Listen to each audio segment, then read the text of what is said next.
Good evening, everybody. So this is Felicia. Also, people refer to me as Coach Felicia, representing Fit Unit, which is the smarter way to work out, right? So I would say physical health is the number one importance or the priority, as well as the first personal development that one must have because with a strong body, you have a strong mind. And together with Coach Francis, who's also on board, and we have Prof. Muhammad, who is our medical side and also our uh, in-house psychologist, and been very good, in delivering mental health topics that's very relevant now, especially with the pandemic. We have also Dr. Siva is on our team, and then we are under the umbrella of PRKPP, which we aim to have this platform to uh, educate the community and also have a more well-informed community in terms of education in the fitness, in mental health, in just uh, around these three areas. So we are working together every Saturday night, as much as other ongoing projects. But is our MCO collaboration, where I'm in KL and Prof is in Ipoh, and Coach Francis is in Batu Gajah, and everybody's everywhere, right? So this is a good platform to actually reach out and connect. So we welcome everybody who's joining. I think this is one of our highest attendance today. Yeah, So today we'll be talking about psychological trauma. Is that right, Prof? yeah. So very Great. important topic, I would So say. yeah, very important topic. So we have covered.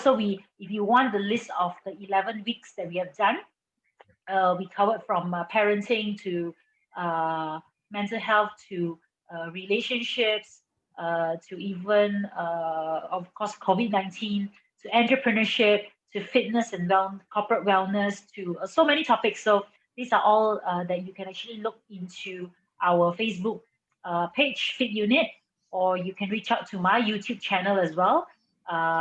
So we will give you the links if you need to refer to them to those previous weeks. So please take it from here, Prof. I'll pass it over to you on our topic for tonight.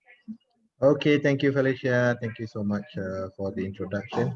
All right, Assalamualaikum warahmatullahi wabarakatuh. Salam sejahtera. Very good evening. Welcome to our so-called e-forum here.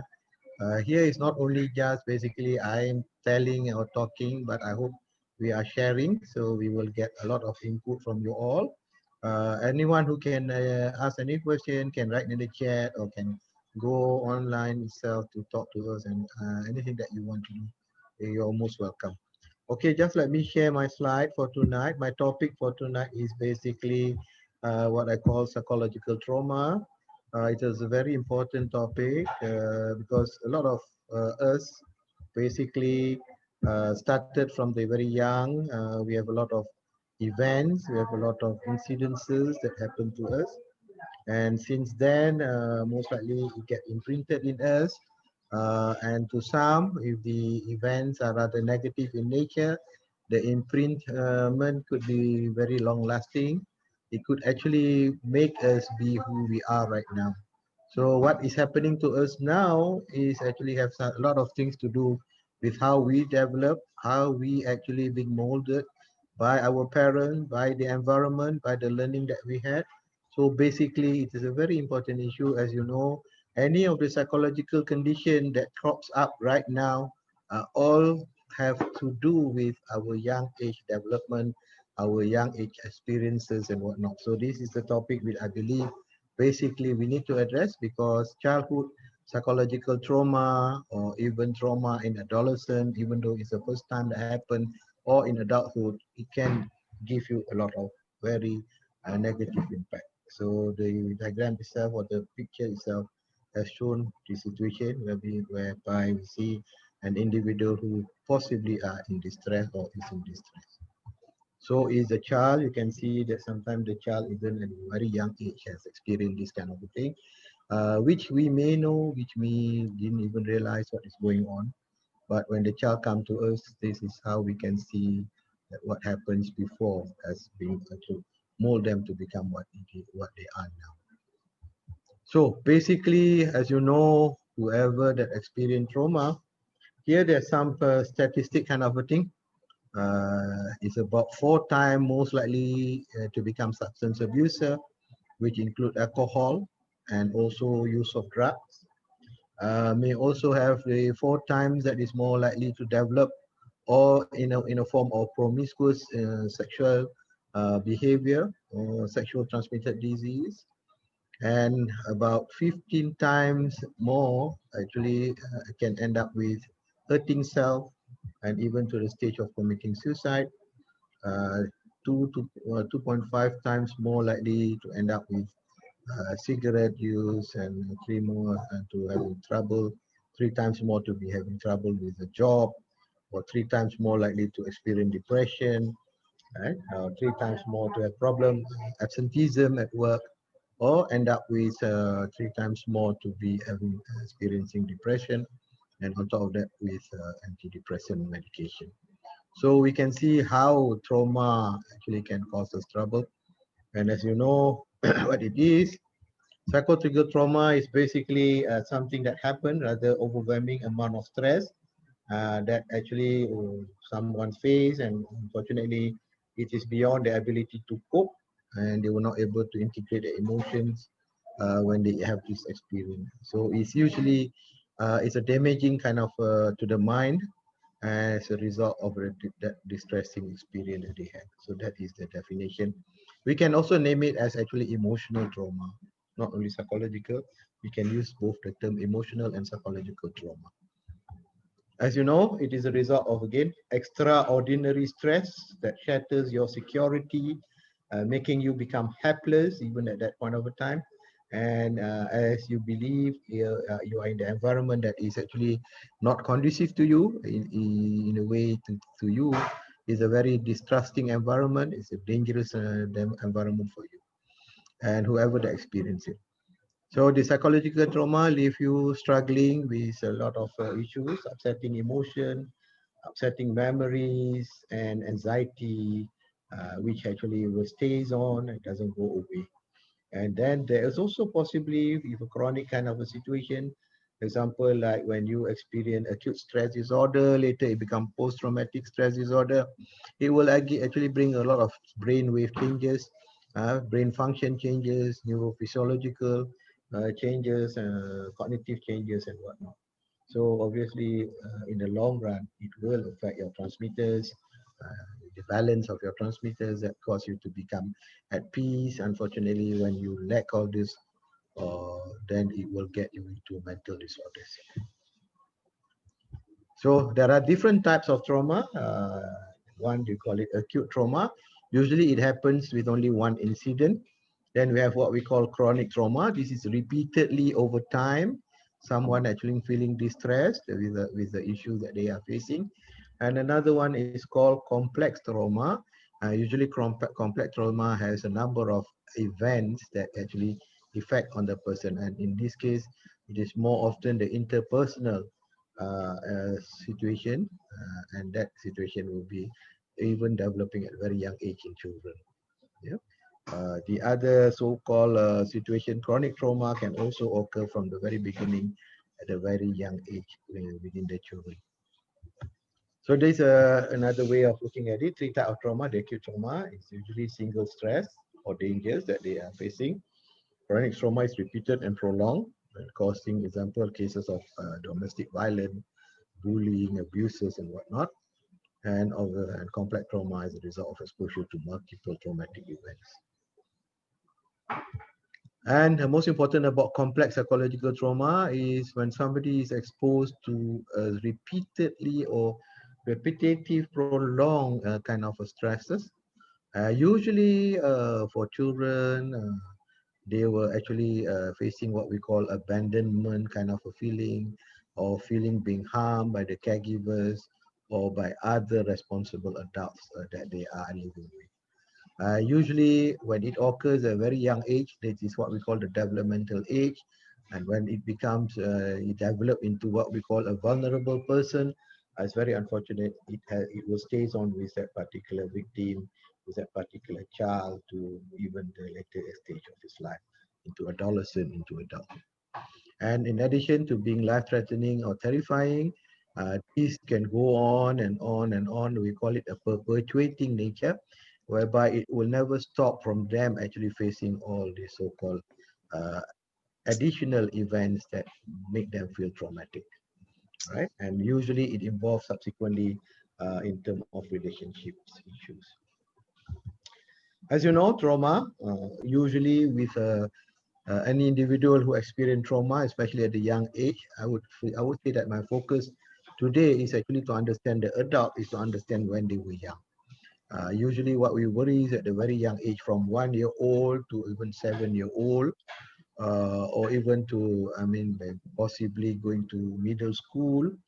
From the very young 1 year old, as you know, in psychosocial stages of Erikson, they become distrust to the environment, to the world, to the people. So they have this inability to trust. And also at the age of 2, 3, usually they end up with low self-esteem, obsessive tendencies. They were very having doubt in themselves. They become low confidence and all those things that actually make that particular person become more and more vulnerable. The particular child become more and more vulnerable. So sometime at a very young age, we already seen that they are having guilt feeling, they're having shame, they're having fear. Most of the time, this trauma actually people experiencing pain, but unfortunately, they were not able to actually express their pain. Usually when we say someone is having trouble, actually they suffers pain in them. The pain might not be the pain like what we know, but the pain can be emotional pain, not the physical pain as such. So this is where we can see that, you know, this young individual especially, or even the adolescent or even young adult who first time experience or subject to this kind of distressing environment, to them it could be very severe, especially to those who are, in a way, as I said, the development in the childhood was not really very good, so they are very susceptible or vulnerable to get into the trouble. So at the end of the day, in their adolescent age, even in the childhood days, they will develop some kind of anxiety, they develop some kind of obsessive, compulsive behavior. Some adolescents develop into eating disorders, develop into phobias. Some may become violent, aggressive. Some may end up with self-harm. This is where we are so worried nowadays. People got stuck with what we call self-harm, or self-inflicting injury for the sake of actually trying to get themselves numb to the situation or stresses that they're feeling. Some may end up with having nightmares, some having depression, post-traumatic stress disorder, and any other disorders. So the root is there, is during that time when they were developing, there was some kind of event or trauma that actually lead them to have this problem. So you know the psychological effect, obviously, when anything goes with the initial stage, the reaction to trauma, it makes that person exhausted, it makes the person fatigued, confused, anxiety, numb, dissociated, and then obviously sometimes they become hyper vigilant, and some become agitated, some actually completely no more feeling. They call it blunted affect. You see, sometimes they will just stare blankly, bluntly, without any expression. And most of the survivors, basically, they have trouble with social. But it can be a normal response. But if it is prolonged, we can see there are many situations whereby it affects them socially, psychologically, right? Usually, it is a very transient, self-limited time kind of a situation. But the acute trauma can end up with chronic nature, and that's when all this get into more and more serious issues. So as you know, trauma can lead to all these so-called spikes of problem that you can see here. I would say that the most important thing is basically it makes that person don't feel they themselves are now a person who is having self-worth, the person who actually feel good about themselves. I think that is the issue here. If somebody already being subjected into events that at the end of the day mold them into a person who believe that they are no more their good sense of self, they will end up about having all these so-called consequences of the trauma. As you know, there are many things that could happen psychologically, emotionally, behavioral wise, and also cognitive wise. So these are some of the areas that we keep trying to emphasize on you. Yeah, if you look at the left lower bottom there, the word dissociation, quite a number of hysterical cases or nature of people with hysteria or conversion disorders. This is where they end up. They become dissociative. They are not themselves anymore. So because they were actually from within having a very strong or high fear of things, they end up with dissociative condition or dissociative states, right? So that is a way to understand sometimes. For those who self-hate, for those who have self-blame, shame, this is where they become phobias, they become social phobias, they were not able to, they avoid, they have a avoidant personality and whatnot. And so that is where you can see in the adolescent age, in the young adulthood age, it become more and more prominent. And for those with obsessive tendency, obviously, there's a lot of these so-called intrusive memories, intrusive thoughts.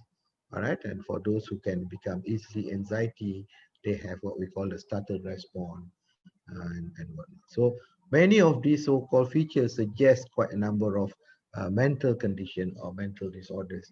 If it is just a mental state, it is okay. It is based on the situation. It will go off if the stress is no more there. But if it goes on and become a disorder, then actually we need to prevent from that state going into a disorder state, into a disorder situation. So obviously, if you can see how bad it can happen or what can happen if the adverse experience started from childhood. Since young, if things is not been going very well for anyone, for any child to experience it, obviously that adverse experience will lead to the impairment in their social ability, in their emotion, in their cognition, and subsequently they may end up using what we call maladaptive behavior, the behavior that is not being conformed to norms that is accepted by the community. One of the worst behavior that I can highlight, and very important for me to highlight, is what we call self-injury behavior, or basically how should I say, not loving self. That's why they dare to do all those high risk behavior that could harm themselves. So that is the thing, as though like they don't wish to live, they don't want to actually move on to be a better person, because to them it is not worth it. So I think this is where we need to be very, how should I say, very sensitive about it. We need to take note. We need to do something before it goes much more to the worst situation. Then they may end up with social problem. They can have disease problem, as I said, disorder.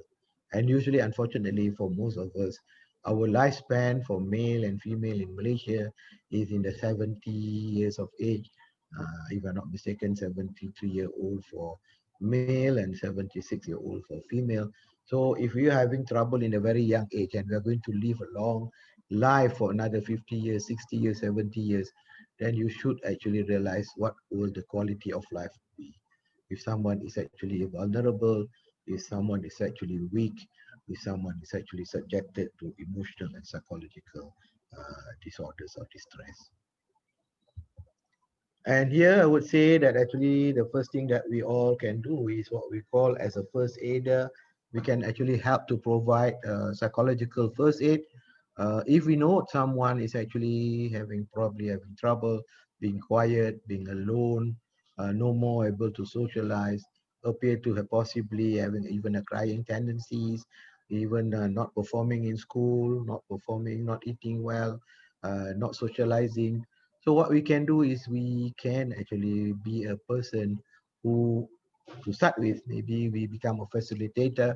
We can approach the individual, approach just to be with that person, to be a person possibly that they could just lean on, and a shoulder to cry on, kind of a thing, or to be what we call a person with a listening ears to understand or to work on what is going on with them. And subsequently, we can try to, as a first aider, we can try to actually stabilize their emotion. If someone is crying, if someone is angry, if someone is feeling frustrated, maybe we can help to counter that kind of emotion if we reach a stage where we are quite capable as a first aider. But if you are just a person who what we call a facilitator, you just be there to listen and subsequently just to make sure that with your listening and with their ventilation, with the way they say things out to you, they feel relief. That is good enough, because sometimes it's not easy to deal with the emotion that they have, right? Especially when they are angry. The only thing is that you can prevent them from escalating to doing more serious negative kind of a behavior. When somebody is angry, they may hurt themselves. When somebody is angry, they may do things to others. So you can actually try to minimize that kind of an effect, right? If possible, also you can assist them by the third S, we call it, the serve their needs. So just trying to fill up whatever that the area that they have issues. Maybe just assist them as much as you can. All right, and then the other thing is inform them of the facts. A lot of people has already misconcept, misinterpretation, and overgeneralization, basically negative kind of a connotation. So basically, you are a better person with a clear mind. You give them the right facts about the way they should see it, because sometimes we already lost in that sense. We will actually misinterpret things easily. We tend to exaggerate things easily if we are in deep trouble. So actually, we try to do that. Then the most important thing is that you must also be knowledgeable. You must actually continue to learn about psychology, about human behavior. If possible, always look for that kind of a knowledge for you to be better equipped to assist someone, right? Try not to go against them. Try to actually understand their story, support what their story is, trying to understand, not trying to make judgment, not trying to negate what is right, what is wrong. Don't try to impose. I think that is most important thing, but just be there to be a supportive person, right? And turn them toward further services. Obviously, even as a facilitator, if you don't know what to do, how to do things, the best is just to get them to be able to see other people who are more resourceful, who are more able. That is where actually, if you can use this acronym ASSIST, this is how you can remember what you can do. As long as you can do any one of it is good enough to be even a facilitator. But I can tell you, all these need what we call competency based, skill based. So obviously, if you are interested, actually we can set up this kind of a program for all of us to actually equip ourselves with these skills, right? And coping with psychological trauma, first and foremost, you must actually, if you got any form of trauma, if you experience any form of trauma yourself, any form of emotional or psychological issues, give yourself time, it doesn't go off immediately. Things doesn't, there's no such thing as quick fix in anything that we are facing. If anything that we are facing is because of our development, the thing that is not right with our development, the way we have been molded for so many years. So to undo, we cannot just simply try to get it done within a day and thinking that it will goes off. It cannot be that way. So it takes time, it takes effort. It sometimes make you feel, again, as I said, really lost in this way. And I believe if you're alone, cannot do, get help, right? If possible, you need to understand what really happened and how you see all those things. And then if okay, you should not be alone, you should not avoid, you should not run away. You try to also be together with other people around you, possibly with a similar experience, right? So be involved with other survivors. Or just come forward for support. I think that is very important. If you are the one who is now the other side of it, who can see it, who can help out, then you offer the support. Take some time for yourself. Sometimes you need to also try to, how should I say, reflect, inflect, and get to really know what really is with our so-called strength, our weaknesses, our threats. So if we have time for that, obviously we can see it more better. But again, as I said, if your emotion is overwhelmed, you are not able to think for yourself. You need someone else to just point it out for you. talk it over. Again, if you ask for support, ventilate, talk it out. Never to keep it to yourself, never to bring inside so much so that it hurts you even badly. If everything turns inward, they call it a very bad ego defense mechanism. Introjection, putting your things inside you, which you can't really cope as long as it is still there within you. Try to get into some other good routine, try to do some normal thing with other people, and make sure that you always take care of yourself, your food, your eating. If those things has already been deprived, obviously the first thing that make everyone weak and not fit is actually sleep. If sleep is deprived, you can easily succumb to any form of stress. Then another thing is food or drink or nutrients.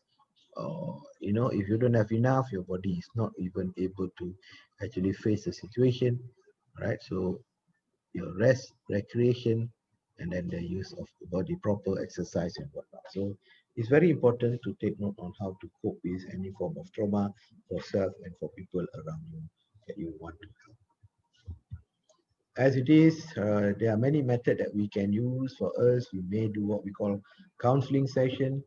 It could be a face-to-face counseling. It could be, for me also, we can do psychotherapy session.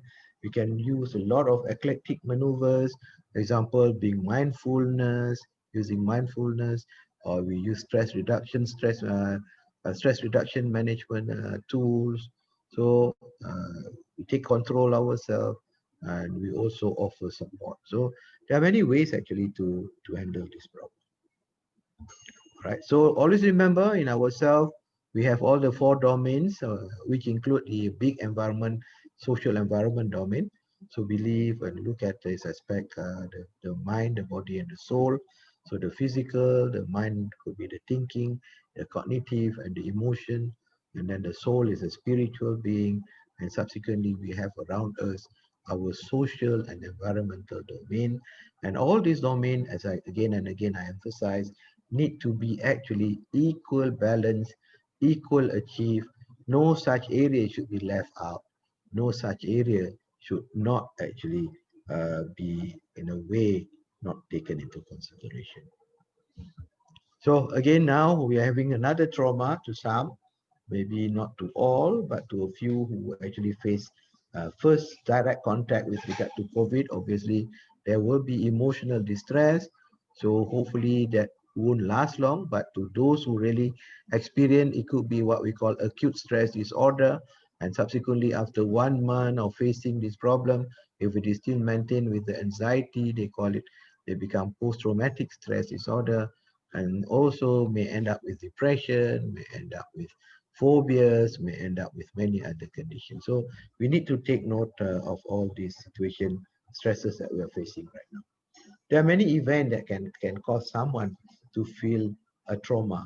It all depends on who that person is and how he actually interpret the situation that he's facing. Because to some, maybe they can still face a serious event, but to others, it could be the opposite way. So this is the last caption. So it is, I'm not what happened to me.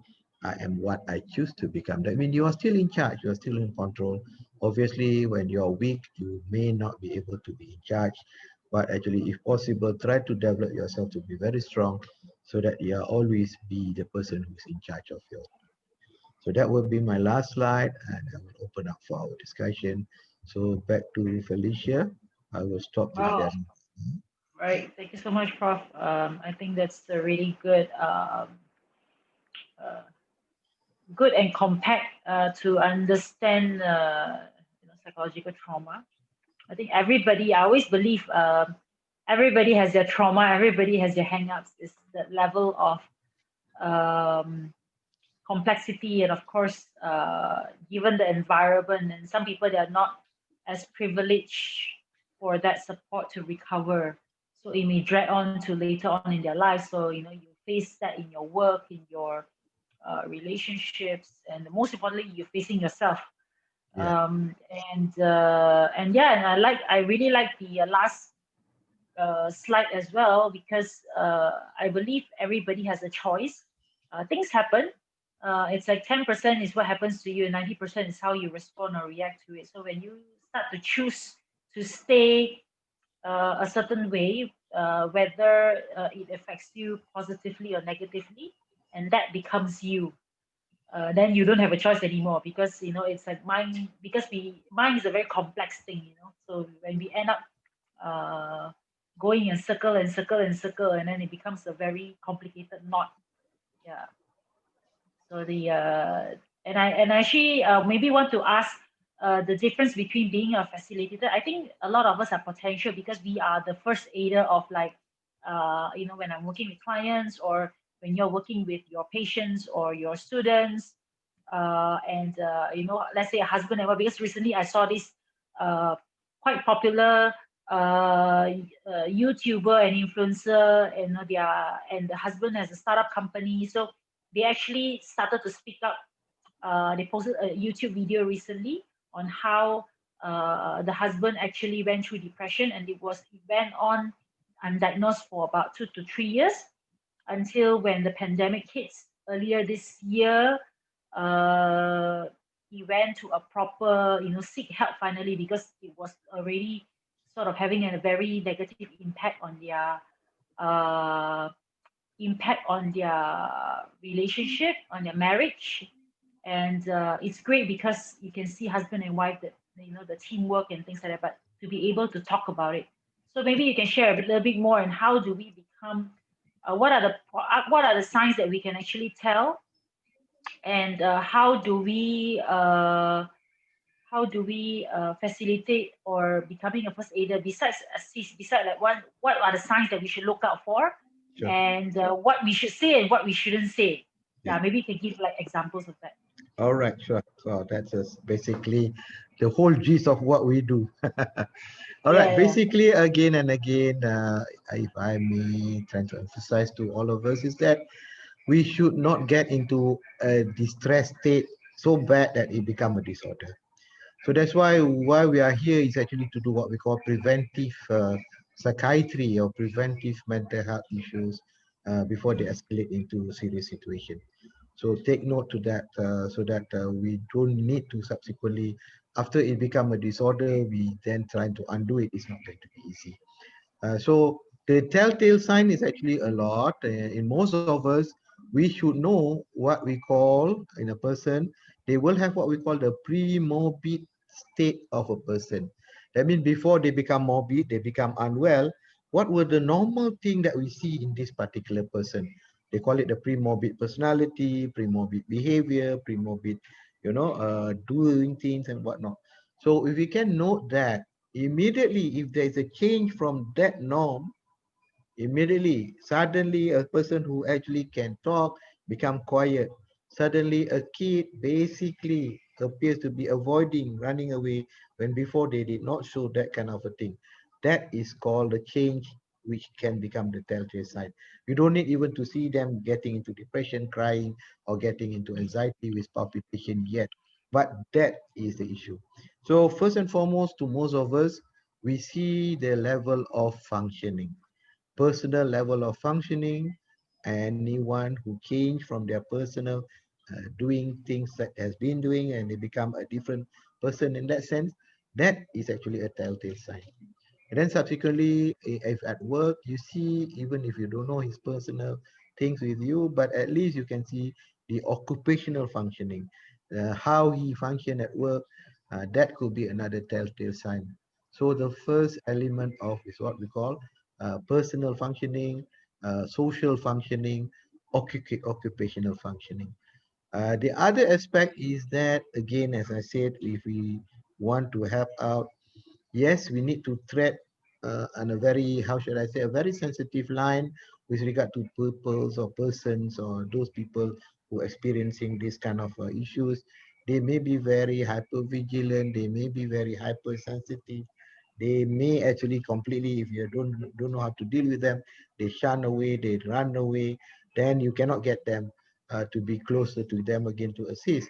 So the next thing that most of us need to learn is how to develop a rapport with anyone that we believe we can actually, or we are interested to help out. Without any rapport, nobody will come in front of you. Without any rapport, nobody will trust you. So that rapport is very important. And for us, we need to develop what we call therapeutic interpersonal relationship, whereby not only just we know that person, not just that person know us, but that person feel good when they talk to you, when they are with you. They feel it is already relief. So that is what we Mm. call therapeutic relationship. Subsequently, obviously, as I said, most of us uh, can actually take the role of a facilitator. A person who is facilitator, basically the definition to be a facilitator, usually is a non-trained person, is just a lay person who doesn't need any form of training, but know how to be there with someone who needs their help or who are distressed.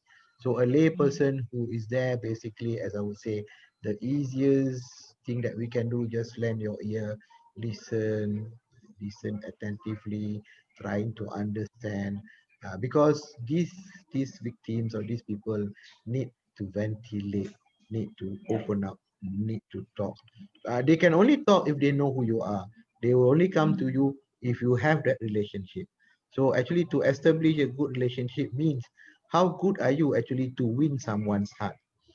If Mm. someone just feel good when they see you, if someone just feel good when you say something to them, you may actually become a person who attract uh, their so-called possibly the word love to you. Because to win somebody's heart is not easy.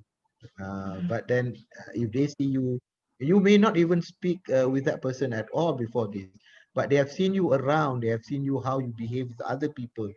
That is also sometimes you don't even realize.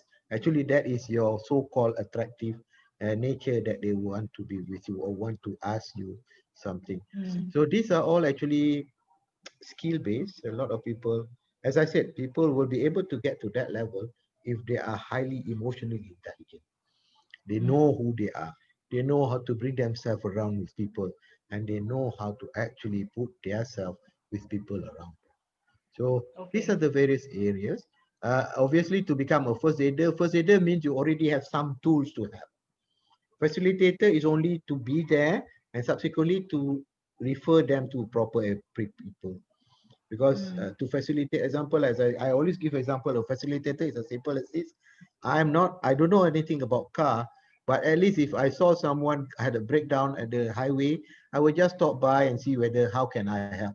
As simple as that. Yeah. If they don't know, Are you okay? yeah, Mm. are you okay, kind of a thing. If they don't know Mm. how to contact the plus people to assist, you may know you call for that help. At least you assist Okay. that way. So, but a first aider, maybe I can, I can check the car. I see, oh, I think the battery is, things like that. Then at least I can do Mm. something about it. But if I don't have the tool, then I would again refer to someone else to get the tool. So there's a two different aspect of first aider and facilitator here. Yeah. But I believe What we both can reach that level. what So is the that is common how I look. mistakes? What is the common mistake that people make? What shouldn't we do? What is the boundaries? The boundaries is as simple as this: never ever make judgment upon people. Mm. Never ever think that you know the answers. Never ever believe that, by only one listening, by only one kind of, information that you have, you can understand everything already. That's why this is the mistake that people easily make when they start to make some kind of what we call a decision when this is too brief, too short for them to understand. And then unfortunately, always believe that, maintain your respect to anyone that you are with. Doesn't matter who that person is, because as a person, as a humankind, with a humanitarian kind of element, the issues is that every person is very precious. Every person is important. So actually, be respectful, and to be respectful, you must also come along with high conscience, knowing what is right, what is wrong, what should not, right? They call it a super ego or ego ideal. A person who reach that ego ideal will never be any more selfish. In fact, they become more and more selfless. They will do others for others first rather than for themselves. So these Mm. are all the elements that possibly we need to actually have, we need to develop, because at the end of the day, the best life will be when you reach, you are no more for yourself anymore. you can Mm. contribute to people around. Yep. I Yep. hope you So, answered your question. yep. Thank you for enlightening. Maybe we have any questions from the participants, if any, that you can just you can also choose to raise your hand or type in the chat box. Because this is quite a general topic, but I think Prof has actually successfully um, narrow it down to psychological trauma, and then also being for it's very useful for us as well as coaches, because we do deal with things like you will go over, although our job scope is to make sure that people eat healthy and exercise, but because it requires also emotional support, and also because people tend to, yeah, one of the things is the mindset and the emotional Yep. support, rather than just like, oh, people know they need to eat healthy, they need to exercise, but why don't they do it, right? So Yeah. definitely it overlaps, and having this multiple kind of expertise will help us also to build the skill set, so that we can understand people more, and we Sure. can become facilitators and first aiders. So yeah, definitely is a very good insight. Even for people who is just normal, sometimes we, I personally, in case any questions comes up, please do. But personally, I think my first experience as like a facilitator or first aider potentially was when I was 17 years old. When I was seated next to a girl at school that was having troubles, family troubles and Mm. family trauma. Parents are divorced, so children tend to be in that Yeah. Sure. kind of sort of a tug of war. They are also facing their own. So she was raised by a grandmother. So I was put in a position where I don't know anything. I come from a quite a normal family, Mm. with no family sort of a trauma like that. So I was trying obviously to be a good person, to good friend, to help, and that affected me emotionally because I didn't know how to become a first aider, right? Sure. And but what happens after that? After she left school, and I actually started to blame myself a little bit, because oh, maybe I wasn't such a good friend to you know uh, help her not to quit school, because SPM is such an important exam, and um, but it took me a couple of months, but I was open enough with my parents to share this experience, and yeah, but looking back, that so many years ago, right, I was Yeah. still able to remember that experience. I Mm. think I don't think it's too early or to anybody to learn this, Mm. how to become a first aider and facilitator. I think this should be taught in schools, Sure. because we are dealing with so many people with as young as in secondary school or primary school. Mm. So yeah, so these are really good experience. And yeah, I believe this is a good thing. I think if your students are listening to this, it's never too late to learn something, because you may have a best friend, you may have a good friend, a classmate who is probably needing some support. And at least by listening to this, you will know how to get them started. Because if I have an issue, if I'm in college or if I'm in university, I won't go seek professional help immediately, right? I Yeah. would tend to bottle up, and with now social media these days, things are very getting out of like magnify 10 times, right? So we hear a lot of uh, suicide among students, especially because one case can be blown up in the media, and then the pressure and everything. So this is not very not we are getting to a not so healthy environment, but as long as we learn how to manage it, I think we can do something about it. Sure. Let everybody be educated rather than being a stigma. I think people should be educated. Sure. I think education is very important, and to if you understand only then it doesn't have this what called misconception, Mm, misideation about things. I think that is issue. As we mm, say, the most important thing that resistant to change is actually not from anywhere else, but it's from within yourself. It is always Yes. your state of mind, as I said. So how powerful your mind can be, it can make or breaks you. So I think Mm. that is the issue. And I tell you, as early as 2 year old, 3 year old, preschool children already show behavioral problem, indicating the psychology is actually affected. Because they Mm. won't go for crying, they show behavioral. And to Mm. manage behavioral, obviously, it is not as easy as just talking. It needs to Yeah, be definitely. doing it. Yeah. Mm. Okay. Anything from Coach Francis. Francis? Yeah, Francis. Yes, I like the part you spoke about nutrition level and also the getting active exercise. Yeah. Because you see the exercise medicine forum, this is still happening now. Is the event is going on, the conference. They also speak about mental health with exercise. You know, so it's actually there's a correlation because of the neurotransmitter Sure. and also the release of the stress. And also when you balance nutrition, also your hormones also were able to perform better, discharge better. So Mhm. that's a good part. And talking about this first aider, mental first aider, emotional health first aider, I think is very important. It is due to have it so that we can actually get more people to. In fact, I believe when you go through this type of training, we ourselves can also handle our own emotion better. Yeah, yeah, true. Very true. That is the most important thing first. Okay, so if you learn the technique, you probably can escape, or can reduce the impact of the trauma. And at the same time, you help other people. You heal even faster. I think Yeah. this is Mm. good. Yeah, because I always tell people, but then I didn't know what to advise them after that. You don't have the skill to listen to somebody's problem. Please don't listen. Good. Solve 50% of the problem, you see, and then Yeah. you don't know how to ventilate, so you have trouble, you know.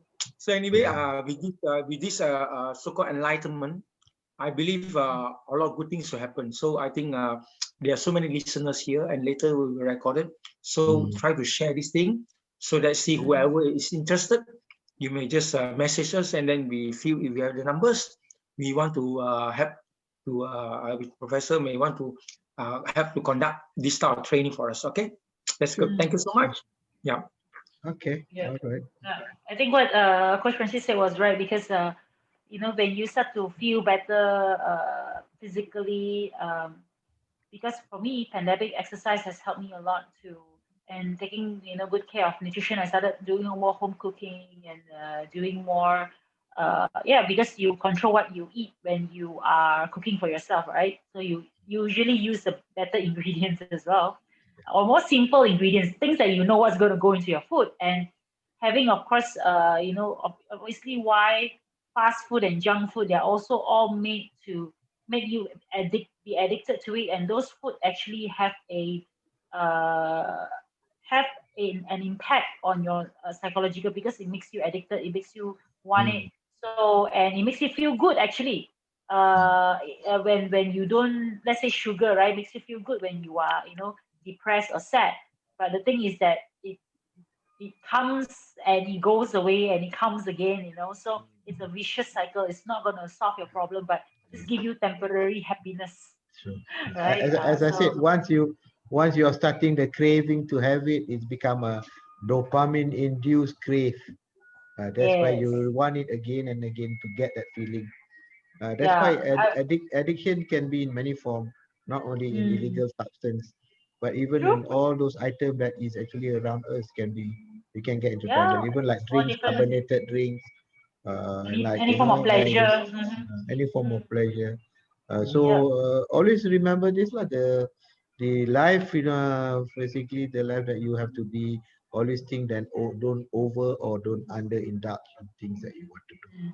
Always Everything in in moderation. moderation. Everything is in moderation. Yeah. That So will for be those a people discipline. who, yeah, for those people who are interested in, the happy hormones, I actually spoke about it in my last video. It's on my Facebook page Mhm. under Felicia Wong Lifestyle Coach. Yeah, I I saw spoke it. about how to hack into your happy hormones in a Mhm. healthier way. Yeah, so in a more balanced way, so that we don't we put ourselves in check. We have a checklist for ourselves. If we need to talk to somebody, if we need more exercise, if we need to eat a bit of dark chocolate, that's fine. But know how to tap into that positivity, because at the end we choose, and what we end up building will what good we end up building will build us, right? And like you also mentioned in your slides, spirituality. I shared this quote yesterday as well. If yesterday was heavy, leave it today with God. You know, so always pray and have that mindfulness, knowing that somebody cares, somebody is out there praying for you, Mm. and the most important thing, love yourself. Those are the little things Yeah, that keeps us going, like day by day kind of thing. yeah. And the key is like the last talk was on self-control. So Yes. be in charge of yourself, be Mm. the master for yourself, right? Mhm. And again, just now the last slide was talking about it's only about you who decide Choice. what you want to Mhm. do. I guess Yep. that is a key. Okay, I I think think. maybe anyone Yep. else that you want to add on? So any chat, Mm, anything? I think everybody is. Let's see. I think Oh, there's we the got one chat. Salihan Okay. asking question. Is it true if people who have personality problem, introvert and antisocial, tend to get mental health? Okay. Well, all those so-called personality problem, I can first and foremost, let me just give you an idea what are so-called personality problems. Personality problems can end up with either first they become mad people. So that means with a personality that end up with become a mad person is the one who having paranoid kind of a tendency, or the one who actually can rather introvert kind of a nature, or the one who actually schizoid and schizotypal. That means they don't want to be having friends, they don't want to be around people. So if you have that tendency, you may end up having a mental illness as serious as a psychotic illness. So that is the problem. Example, like if you are not trusting with people, you're paranoid to anyone, to anything. So Mm, obviously you may end up into paranoid schizophrenia, or what we call delusional disorders, because you're paranoid. mm, Or if you're schizotypal, that means you are like schizophrenia. That's why the word is schizotypal, type like schizophrenia. You end up becoming a schizophrenia at the later years. If you are schizoid, you don't like to befriend, you become asocial, you become quiet, you don't want to actually, there are quite a number of people who actually schizoid, but they never end up becoming schizophrenia. So it is not very true if we say schizoid may end up into schizophrenia, because a lot of people did not show that way. And did then we they have seek what help? we sorry. Did they seek help, or what did they Oh, do in this not this enough? group of people will never come forward. A Mm, personality disorder person never think that their personality is an issue. They believe that is normal for them. So that's why a personality problem person never come forward for help. But they only being noted to get help if they end up with another problem. For example, they become schizophrenia, only then we can help them. And then maybe we can try to dwell into their personality. And the other group, as I said, these are called the antisocial personality that can lead to becoming a bad person around people that they are facing. So this could be a group of, example, narcissistic personality trait. Narcissistic personality, they always believe they are the only one who's important. They are the only one who need to be reckoned. They are the one who is only must win everything. So this narcissistic personality end up actually make other people become miserable with them. So that's yeah. why they call it the other group. Just now the group become mad person. This group become the bad person. They end up causing trouble with people around them. The other second Mm, group beside the narcissistic is called antisocial personality. So mm, end up in their actually later life they become sociopathic. They do things against the laws. They do things against authority. They are not accepting the norms as they should be in the community. So this antisocial personality end up with either they become sociopathic or they become psychopathic. And then another thing, we have another two personality also may actually lead person around them to become miserable. Example is histrionic personality, the one that is manipulative, the one that is attention seeking, the one that is always again look themselves more important than others and always cause trouble whoever is around them. Histrionic personality. And the fourth one in that group is the borderline personality because of the issues of their self-image and whatnot. Subsequently, people who actually get with them, they tend to cling to this person more of emotional trouble rather than anything. So this end up with making people around them miserable. So that's why they call it the bad personality. And the third group is actually the depression, the person who end up become sad, the depressed personality. So we have three here. One is obsessive personality, that perfectionist and whatnot. If they cannot actually live up to the level, they become obsessive compulsive disorder. And then unfortunately, they can easily become depressed. Then the other two group is the avoidant personality and the dependent personality. So all these named personality are the one that cause trouble later. But all of us have personality traits. We may have bits of this and that, but we get out of the situation. It doesn't stays on with us. So just now the word basically a two condition introvert, antisocial. Yes, obviously you end up with mental disorder, but unfortunately for a situation personality in nature, none of them believe that their personality is wrong. So they will never come forward if it is based on person because they used to that personality. They believe that is the right personality for them. So they will never know. So this is called in psychological term, they call it ego syntonic kind of situation. I mean, it is just nice for their ego. So that's why they don't feel bad about it. But if they go feeling bad about it, they call it ego dystonic. When it become ego dystonic, then they feel miserable themselves, then they want help. So this is like the obsessive personality disorder and the obsessive compulsive disorder because they don't like to do that. So they come forward for help. So obviously, if you have all those tendency and if it stays with you for long and you don't realize it, for example, you're antisocial in nature, doesn't like any form of rules and regulation, you doesn't follow the norms that is available around you.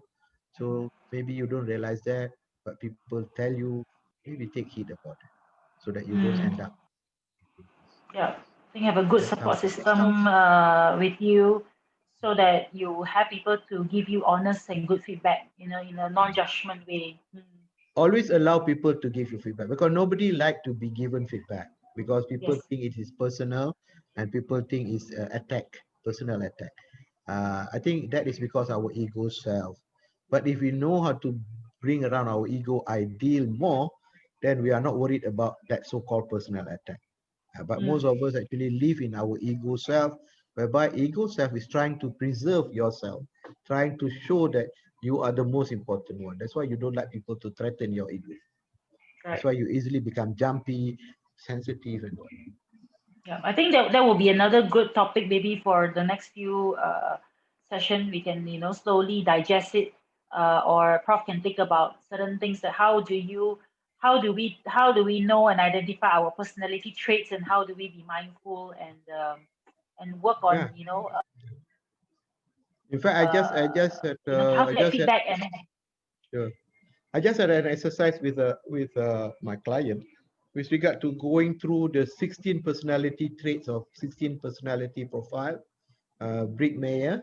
It is an online thing, and you'll be surprised. I myself go for it. Then I know, and the way they describe me based on my answers to those questions is actually, I would say, yeah, they are correct. And I know. Now I realize I got few things that I need to look into seriously. yeah, yeah, So there that's are many good. online tests, but there are very reputable one that you can use actually. So you can Yeah, go to maybe we Brick can Mayer. give an assignment. Everybody can do the test, and Hmm. then like for example, is the INFJ and INTJ thing, right? Yes, Am I yes, saying? yes. The Brick Mayer Okay. I test. think So, yeah, I think I'm an INFJ. J. Wait, but I have to figure it out. I Uh, forgot. Yeah. So, anyways, yeah, I think we should do that test. Maybe we can come and talk about those personality traits. yeah, That would be nice. true. Yeah, yeah. Because when I test myself, I'm a consul. Or consul means a person who like to give guide and a Okay. guardian and things like that. So I have that Yeah, tendency. yeah. So, All but right, the way cool. they actually digest it very well, they break it up into parts and things like that. Mm, right. We Thank you can so try. much. Yeah, thank you so much, Prof, for your insight, and thank you everybody for participating. Thank you for the question. I think one question already, we open up a whole new topic already. I think, which is Yeah. good. So I think more to explore, because at the end of the day, we are the only people that can change our own lives, right? So change our mindset, change our life. Why not work on ourselves so that our story and our life can be a contribution to others, making our lives and other people's lives meaningful. And I think we just hopefully to live this 2020, 2 more months, to a better start. But we live it day by day. Don't look into 2021 is still going to be the same if we don't work on it every single day, right? So yeah, True, it's very still going to true. be the same. The That's government, very true. the jobs, everything will look very depressing if you just focus on trying to Yeah, get over the day. Why not we grow through the day and see how we can start with ourselves and becoming better version of ourselves every single day. So thank you everybody. Thank you, Prof. Thank you, Coach Francis. Thank you. Uh, thank you for the yeah, listen. yeah. Thank you so So we much. will we will do this again next week at 9 p.m. And also this session is very recorded, so we will include this session in our video. So please stay tuned and stay safe, guys. And hope you will stay active. Take proper nutrition. Reach out to any one of us. And hope you have a good weekend. All right. Okay. Good night. Yes. Right. Good night. Okay, bye. Good night. Thank Okay. you. Thank Good you. night. Bye bye. Good night. Bye, everybody. Bye.